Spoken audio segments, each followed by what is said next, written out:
بايو اللاعب القوي، اللاعب التونسي صاحب ال 23 عام، عنده هدف وحيد قلنا لحضراتكم امام النادي الاسماعيلي. بايو صاحب المجهود الوفير في وسط ملعب نادي سموحه، ضيق جوه المنطقه، لكن يا سلام احمد جمال تشتيت من لاعب بايو. اللاعب اشتغل النهارده يعني شادو سترايكر، بناء اللعب والتحضير جيد جدا لنادي اسوان. علي فتحي يحط قدمه، لكن مره ثانيه حليمه لمالك بايو يلعب واحده طويله في اتجاه ميسي. ادي الكره السكندري في اللقاء اليوم، ولا الموج السكندري بقى يعني هتبقى واحده طويله وعاليه المره دي. محمد حمدي زكي استلام على الصدر يفقدها. ادي مالك بايو اللاعب القوي، اللاعب عنده هدف وحيد قلنا لحضراتكم امام النادي الاسماعيلي، يسرق فيها دفاع نادي سموحه لوحده. احمد خالد كره طويله على دايره وسط الملعب، لكن والله دفاعات نادي اسوان. اسلام صلاح مطلوب تحضر على الارض، مطلوب تبني اللعب، يضع قدمه ويشتت. المره دي مالك بايو يحاول يستلم بايو،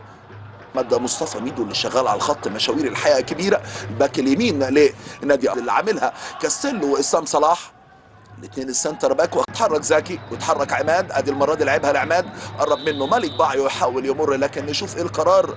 خرجت الكره او ما كانتش دخلت ارض الملعب تماما. ادي مالك بايو صاحب كبير واعباء كبيره في منطقه وسط الملعب. ادي مالك مصطفى سعد ميسي كان بيحاولوا لاعبي نادي سموحه يعملوا الهجمه المرتده، لكن اتاخروا كتير. ادي مالك بايو، مصطفى عبد الرسول، ديرسون كاموني، لعماد فتحي يلعب التمريره، لكن من بدري عماد تحضير ومحاوله لنادي سموحه.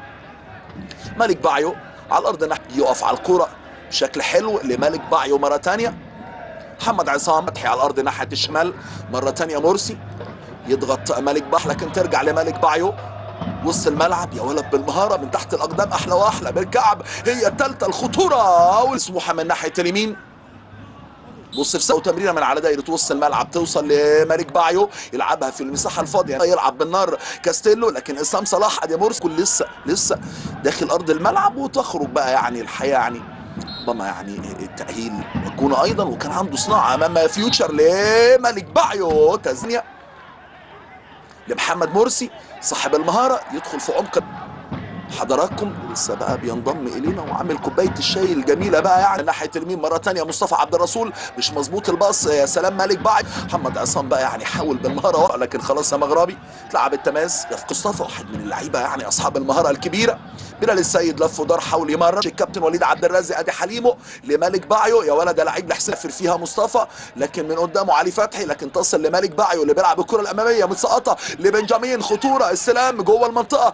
ادي التمريره لكن تطول على محمد حمدي زكي، بقى يفقد الكره مخطوفه ومقطوعه. مالك بايو اللاعب التونسي في مساحه ناحيه اليمين، مسانده لاعب ناحيه اليمين لمالك بايو. تحرك احمد مصطفى، كعبت التمريره في المساحه الفاضيه مصطفى، لكن مخطوفه من مرسي. مالك بايو على حدود المنطقه، ميسي تسديد، هدف ثاني. مصطفى لف ودار، تمريره توصل لمالك بايو بالصدفه جوه المنطقه، تمريره وخطوره. احمد اشرف، يبقى دول التبديلين اللي كان دفع يبعد من محمد نادي يلعب في اخر ربع ساعه. الامور تتصاعب على كره جوه المنطقه بقى. بركات حجاج يضع قدمه، تشتيت من مالك بايو صواني على منطقه جزاء نادي، سيحط كورته على الارض، تمريره لمالك بايو، تسديده المره دي ناحيه اليمين، اصبح الحصار سكندري. مالك بايو على حدود المنطقه، طموني خطوره، الكره العاليه حسام عرفاتي يحاول بقى، لكن المره دي مالك بايو التشتيت. ربي مره ثانيه اشرف توصل لمالك بايو على دايره وسط الملعب. خلاص الكل يعني ينتظر